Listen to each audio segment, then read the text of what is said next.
मी आज काय बनवलंय तुम्हाला सांगते. व्हिडिओ काढून त्याने या बघा ह्या चपात्या आहेत.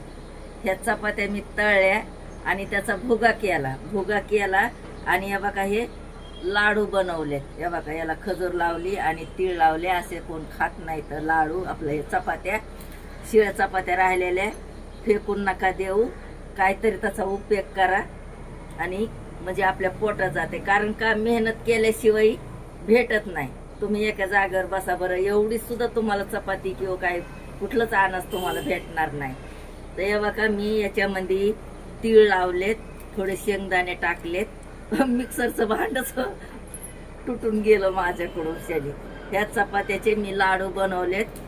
कसे वाटले कसे नाही जरा लाईक करा. लाईक केलं म्हणजे मग मला कळन. कारण का हे लाडू एकदमच छान लागायला आलेत. मी एक खाऊन शेणी पण बघितला. शेंगदाणे टाकले थोडंसं आपलं याच्या इलायची पावडर टाकली, थोडीशी बडीशेप टाकली आणि ते मिक्सर मधून शेणी काढून शेणी घेतलंय आणि त्याचे बघा मी लाडू बनवलेत. एवढे छान लागत आहेत. कारण का चपात्या वायाला घालू नका पोरीनो. तुम्हाला असं वाटतंय की आता भेटतंय पण लय मेहनत करावं लागते त्याला बी. लाईक करा व्हिडिओला. हे लाडू कसे वाटले माझ्या शिळ्या चपात्याचे बरं. काल चपात्या कोणी खाल्ल्या नाही.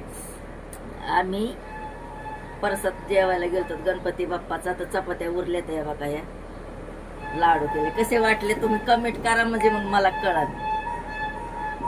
आपलं लाईक करा. लाईक कमेंट केलं तरी चालन. कारण का माझं ना तुम्हाला सांगते